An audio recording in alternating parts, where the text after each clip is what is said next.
সর্বশেষ যে লোকটা জান্নাতে যাবে তাকে আল্লাহ তাআলা জাহান্নামের আগুনে পোড়াতে পোড়াতে ছাই বানিয়ে ফেলবে। আল্লাহ বলবেন, জিব্রাইল যাও একটু দেখো, একটা মাত্র সেজদা দিয়েছে আমাকে, এরকম কাউরে পাওয়া যায় কিনা, বাটি চালান দিয়ে দেখো পাওয়া যায় কিনা।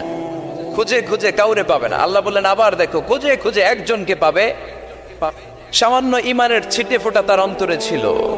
আল্লাহ বলবেন যেহেতু ছিটে ফোঁটা আছে, অনেক মায়ের খেয়েছে, ওকে বের করে জাহান্নাম থেকে বের করে একটা নির্ধারিত দূরত্বে রেখে দাও। রেখে দেয়া হবে, কিন্তু জাহান্নামের আগুনের লেলিহান শিখাতে তার গা ঝলসে যাবে। সে আল্লাহর ডেকে বলবে, মাবুদ তোমার কাছে আমি কিছু চাই না, জাহান্নাম থেকে তুমি আমাকে বের করেছো, জীবন নদীর পানি তুমি আমার গায়ের মধ্যে ঢেলে দিয়েছো, আমি আবার সজীবতা ফিরে পেয়েছি, আমি তোমার কাছে জান্নাত চাই না, শুধু নিরাপদ একটা দূরত্বে আমাকে রেখে আসো, যাতে জাহান্নামের আগুন আমারে কষ্ট দিতে না পারে। আল্লাহ আমি কিন্তু তোমার কাছে জান্নাত চাই না। কি চাই না? কি চাই না? জান্নাত চাই না, কিন্তু জাহান্নামের আগুন আমারে কষ্ট দিচ্ছে, এতটা দূরত্বে রাখো যাতে জাহান্নামের আগুন আমার গায়ে না লাগে। আল্লাহ বললেন ওকে রাখবো, কিন্তু আমার সাথে একটা কন্ট্রাক্টে যেতে হবে, যে এটা তোমাকে দিলে তুমি আর নতুন করে কিছু চাবা না। সে বলবে আমি রাজি, কন্ট্রাক্ট হয়ে যাবে।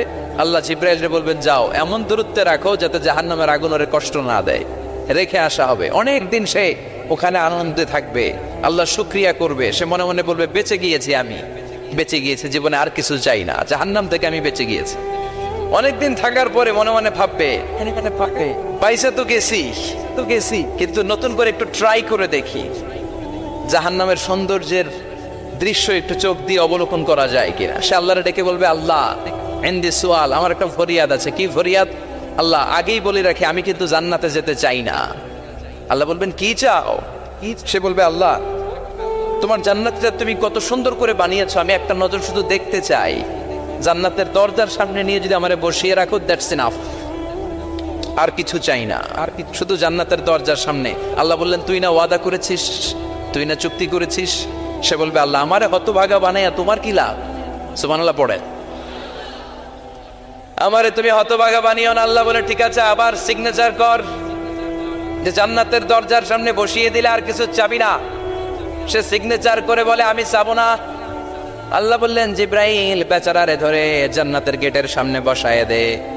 এবার জান্নাতের গেটের সামনে বসে বসে জান্নাতের সৌন্দর্য দেখা শুরু করবে। সুবহানাল্লাহ, এমন সৌন্দর্য যেটা চোখ দিয়ে কেউ দেখে নাই, কান দিয়ে শোনে নাই, ওই সৌন্দর্য চোখে দেখে, কান দিয়ে আওয়াজ শোনে, মাগার ভোগ করতে পারে না। অন্তরে জ্বালা আছে না নাই? এয়ার কন্ডিশনের রুমে ঢুকতে না পারলেও, এয়ার কন্ডিশনের রুমের দরজার বাইরে দাঁড়ালেও এয়ার কন্ডিশনের রুমের একটা ঠান্ডা বাতাস গায়ে লাগে না? কথা বলেন তো। ও যখন জান্নাতের দরজার সামনে দাঁড়াবে, ওর গায়েও এরকম জান্নাতের